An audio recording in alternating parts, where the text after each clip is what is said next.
What's your history behind cooking and all this stuff? You've been doing it your whole life. My whole life. You know, You've been to other countries, all this stuff. I traveled all over. I've cooked everywhere. I've been to farmers markets almost all over the world. And that's another reason why I wanted to have a farmers market here. My grandfather was a chef. So my family's been in the restaurant business since the 30s. Wow. So the ones you buy in the big box stores, usually the seeds are stiff and dry. Yeah. And these are juicy like soup. I mean, it's like... And what does that tell you? How ripe, how sweet. I mean, the juice is thick, almost like you would make a simple syrup out of sugar. Yeah. You know, if this tastes good, we're already going in the right direction. We're on the right track. Yeah, you know?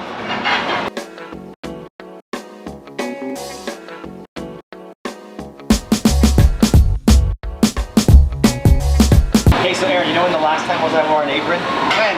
Never. Oh, really? we're gonna, you know, I've watched your videos, I've seen your recipes. I do cook a little bit, but yeah. It's mostly it's been for me and it's with good ingredients. Yeah, 100%. Okay. That's the key. What we're gonna do today is we're gonna show you what we can do with really high quality ingredients, super duper simple. And this is like the #1 question gardeners my network on Facebook and YouTube and Instagram ask me is, what do I do with the food I'm growing? Yeah. Because they'll grow incredible food and then they waste it. What happened with me, what got me interested in gardening, is I was like, I could grow my own food and I can cook my own food. Yes. I mean, it almost closes the gap. You're sustainable. It's amazing. And so that's what got me interested, is being able to grow my own food and cook my own food. And that goes back into education. I see a very big gap of people that don't know how to nourish themselves. They don't know the basic skills, and I would love to get to a point to be able to teach people that. Yeah. So what I want to do right now is we're going to unload our ingredients. Okay, let's see what we got. We can kind of go back through. This is our bounty from today's farmers market excursion. Lemon verbena. We have our onions. Nice. Icicle radishes.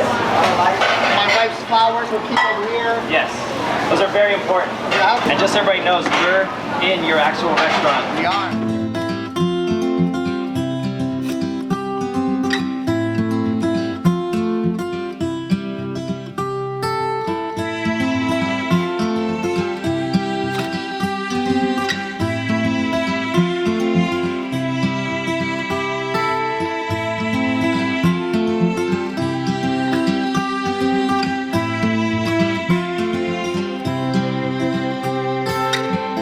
We have our peppers here. I wish that my folks watching had smell-o-vision, because it does smell incredible back there. You can already smell the melons. My favorites, lemon cucumber right there. Cucumber, the rare sweet limes.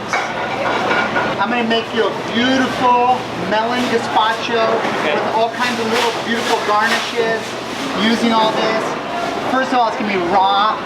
Wow. It's gonna have tons of flavor, tons of nutrients in it. It's basically gonna be a salad in a bowl. Gazpacho is basically a puree of vegetables or fruits. It's a Spanish traditional dish. It traditionally is made with tomatoes, onions, peppers, and cucumbers. What I'm doing is I'm eliminating the tomatoes and I'm making melon the base. I'm a food guy, I love food, everything about it. And one of the things I hear a lot that is frustrating and I want people to think about is they think they're too expensive to buy high quality food. The little things we have here, we're gonna be able to make enough. It could probably feed 10 people. Okay. You could have it a few meals.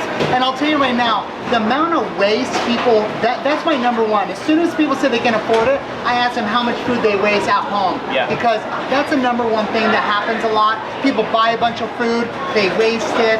And the reality is that if you're very cautious of what you buy, you buy only what you want and you need, and you eat that throughout the week. And I shop twice a week. Sundays and Wednesdays are my shopping days, and this is for my personal family.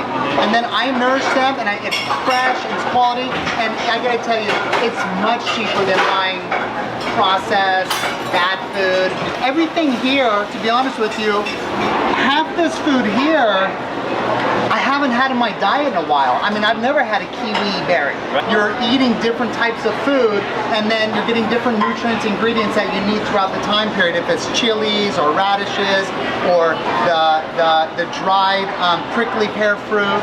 Okay, so what we're gonna do first is whenever I make anything like this, like a soup, you always want to start with your biggest first. When you build a house, you lay your foundation, then you build your roof. So right now our foundation is going to be melon. Okay. This is the knife, huh? Oh, it's one of them. I have a little collection. Love it. What I'm going to do with these cucumbers is I just, you know, this skin can be bitter. Okay. And also can be tough. So, I mean, just look at the color and vibrancy. Look at that. Gorgeous. That's amazing. So, I'm just going to peel it like this. And you could actually do this as well. But with this, what I want you to do is I don't want you to peel everything. I want you to leave a little bit. Actually, no, I'm lying. I want you to peel everything. Okay. All right, and then I'm going to show you what you're going to do after that. And this one as well? All three of them. Okay. And I'm going to work over here. I'm going to work on these melons.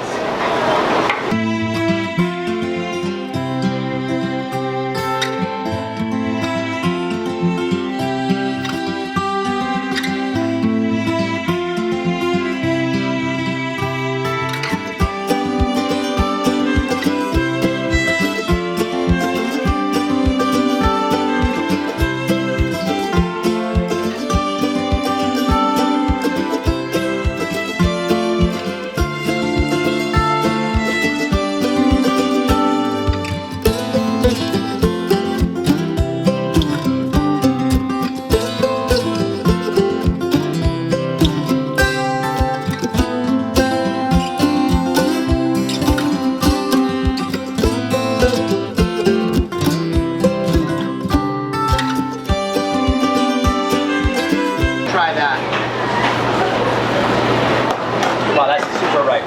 Yeah. Amazing. That's like tender. That's what made me choose to do this because I'm seeing all this stuff, and to be honest with you, I want the last of the summer. I want to taste that today. That's it. And also, I'm excited about fall, but I see this and these are so ripe, they're almost ready to pop. You so couldn't help yourself. Couldn't help myself.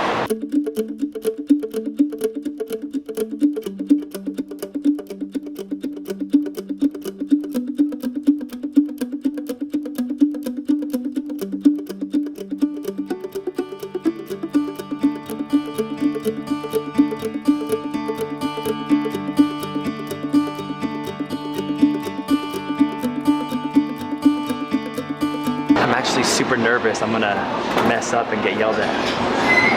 Don't tell me.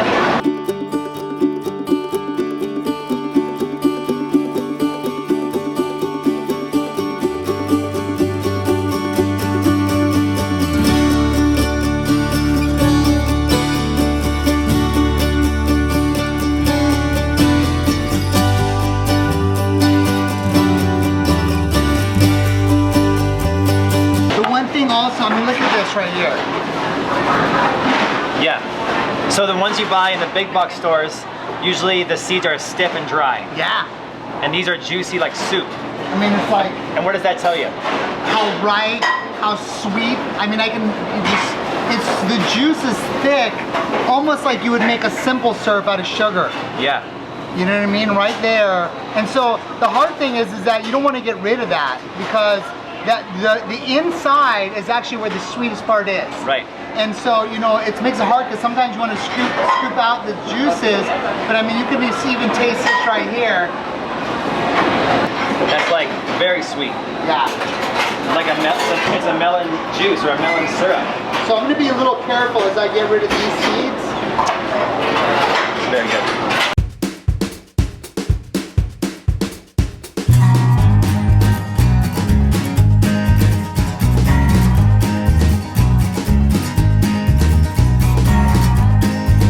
Even look at this right here, how, you know, this is almost overly ripe. So if I were to put this in a salad, the texture might not be right. There might not be a little al dente, but in a soup, oh my gosh. It's gonna work. Yeah, it's gonna be beautiful. That's cool. So right now, melon base. That's the melons. Yep. Those are like two different varieties of melons even. Three. So, three different varieties. Three different varieties of melons that I got into. Cucumbers, so these guys right here, I'm gonna cut these guys open like wedges, and I'm going to come through with this knife. And you you told me your story. What's your history behind cooking and all this stuff? You've been doing it your whole life. My whole life, you know. You've been to other countries, all this stuff. I traveled all over. I've cooked everywhere. I've been to farmers markets almost all over the world, and that's another reason why I wanted to have a farmers market here. Yeah. You know, in Arizona, having this is such a luxury. You know, I feel so thankful. But my grandfather was a chef. So my family's been in the restaurant business since the 30s. Wow. So there was a photograph of my grandfather and his chef whites with this entire kitchen brigade in our house and growing up. And I always looked at them and they were always so proud. And so, you know, I thought there's something very noble, and that got me intrigued into it. And also when I was younger, I realized that I could, you know, I could nourish people. Yeah. And by nourishing people, I could build relationships. And it was just something that especially, I mean, when I was in junior high, I used to have the whole cheerleader team come to my house because I could make fettuccine Alfredo. Okay, so now I see the real reason why you're into cooking. Yeah, exactly.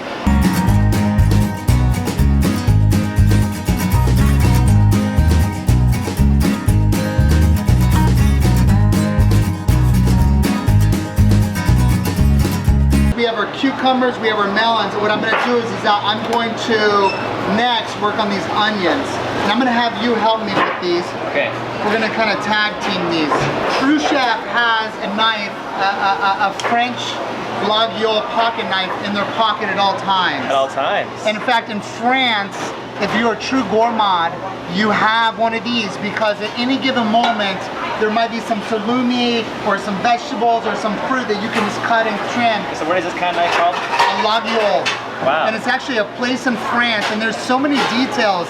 Like this tip right here is actually, look at the details. This right here is this tells me who made it. I can go online and look for this imprint. It tells me who made it. Wow. It's called a shepherd's knife. The reason why there's a fly, they used to hike up into the mountains and they would herd the sheep, and there was flies everywhere, and so they put a fly on the knife. And then all of these details, and then another thing, if it looks like this is the shape of a French woman's leg.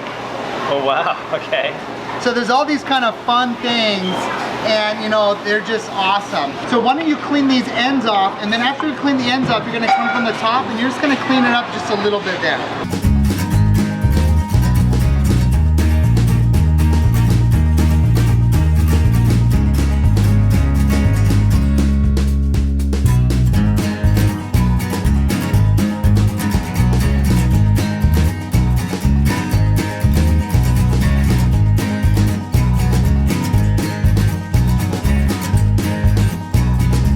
We have these peppers. Are these spicy, sweet? These are mostly sweet, but you Yeah. have to try them. Like this guy is very hot. This one is. Very hot, yeah. That is hot. Yep. I'm gonna take it like a man though. A little spiciness is good. Absolutely. Because what we're doing is we have sweet, the cucumbers are kind of a neutral, minerally flavor. Like a clean flavor too. Clean. And then we got the peppers, and we have the onions. We're gonna do with these peppers, once again, nothing perfect. I'm rough chopping these. The onions, the same thing. These are Etoy onions. My favorite. My favorite too. My favorite onion from my garden in Phoenix. I grow them all over.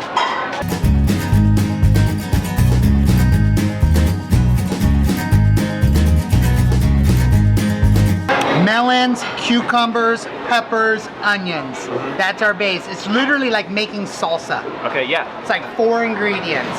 Sure. So now what I want to do is I'm going to add a few flavor enhancers. One, I'm going to add a little of this juice. And that's the sweet lime. This is the sweet lime. I'm going to, look how much, first of all, how much juice is coming out of And these. that's your technique right there. I like it. Catching the seeds. My hands are clean. I just washed them. Yeah, I saw them. With the soup like this, what we're going to do is we're going to add salt. Okay. I'm going to add a somewhat of a generous amount of salt. A little bit of extra virgin olive oil, just a little bit. I'm going to add more later. Okay. What I want to do is I want to marinate this. And I have right here some little bit of red wine vinegar. This is a friend of mine who makes it in Napa Valley. He ships it to both my restaurants. Really? All the vinegars and oils. Wow, by San Francisco. Yeah, by San Francisco. A splash of vinegar. Wow. Now what I'm going to do If the reason why I add salt, a lot of times I do this a little bit ahead of time. Salt draws out moisture. So what's happening is that the onion and the cucumber and the melon have a lot of water content. Right. So when you add salt, it draws out that liquid.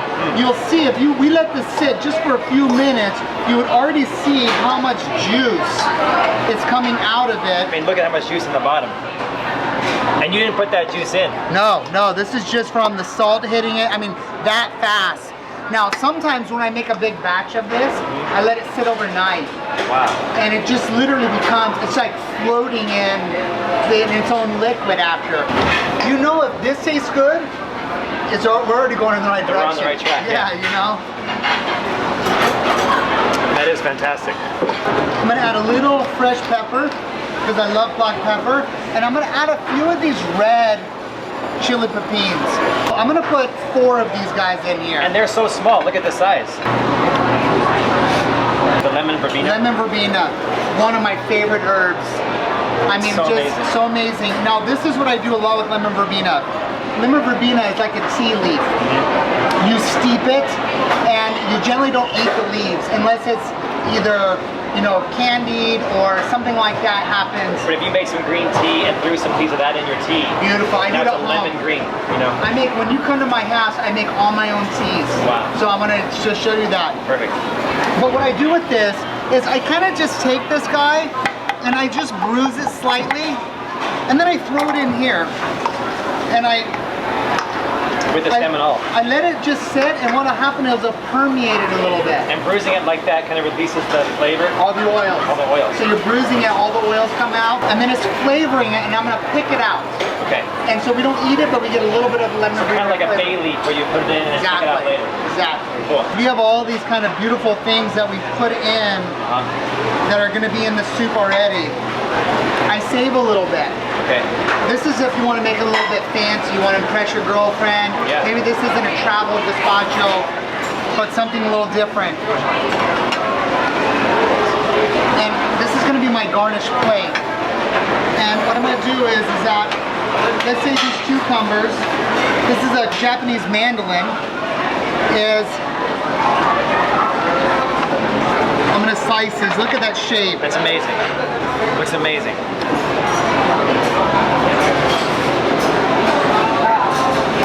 So for folks out there that don't have a Japanese mandolin, it's time to get one. These are $18 online. And then I'm gonna take this guy.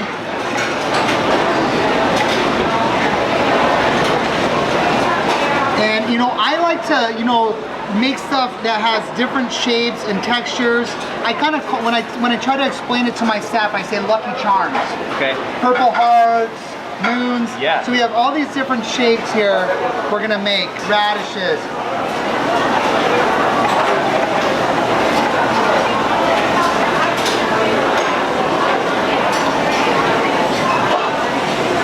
It's the kiwi berry. The kiwi berry. What I'm gonna do with him is I'm gonna cut him in slices. I wanna see those seeds as much as possible. And this is the one where the skin is edible and the inside flesh. Everything. Look at that, beautiful. And you know another thing people don't realize? Things that are spicy and bitter, those will have the most health benefits. That's typically. Dark yes. foods, arugula, things that are super, you eat it and it's just like so, and Potent. I can't get that from a grocery store. Yeah. I only get it from my garden. Look at this right here, look how much juice, just in that short amount of time period. Yeah. That's happening. That's so amazing. This is what we're gonna do. Once again, we're gonna get rid of these. I'm gonna put this all in.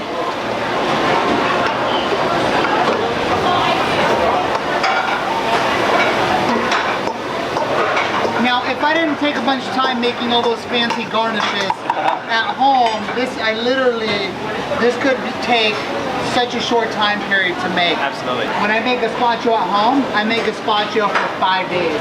And my wife, she can pull it out, she can drink it, she can, you know, sometimes she puts it in her hydro flask. Oh. And then she has it while she's, you know, running her errands, and then she can just sip on it. She loves it so much. That's awesome. I'm just gonna put some more extra virgin olive oil in there, some fat. And the fat's gonna do is gonna help it give some creaminess to it. Okay.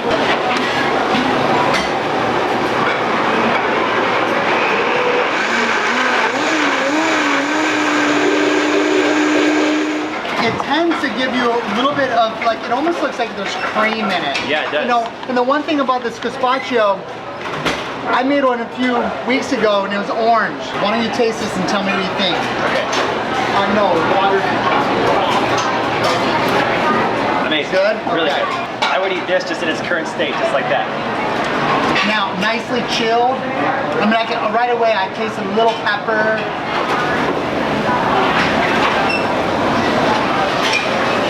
So we're gonna pour some over here. When you're talking about people eating food nowadays and this kind of food versus the fast food, this is really fast food. It really is. Because it's much faster after it's made than going to the fast food chain restaurants. 100%. And we have some local pottery from the That we're farmer's serving market. on. And then, you know, I'll show you how I'm gonna garnish this.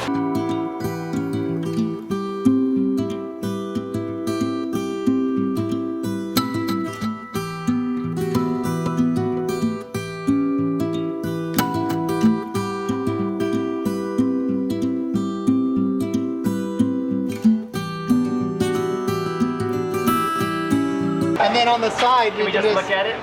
On the side, we can just put a nice, And that's the bread we bought at the market earlier. some noble bread. Amazing. That's lunch. That looks incredible.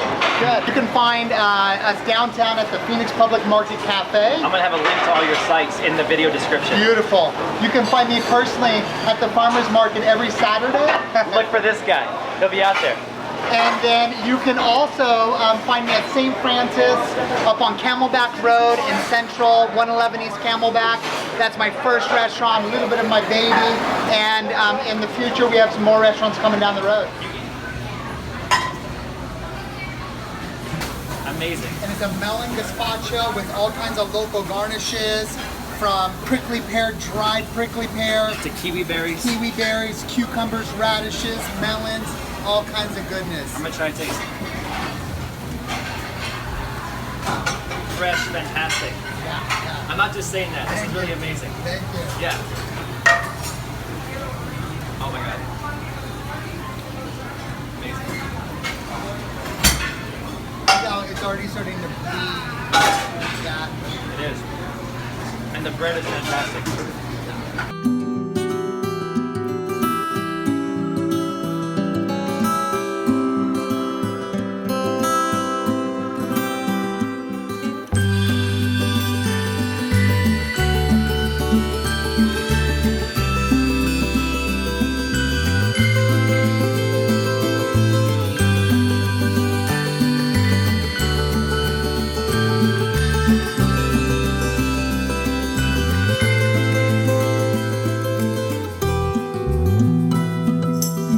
Our pumpkin soup. A bunch of different varieties of pumpkins, onions, and leeks.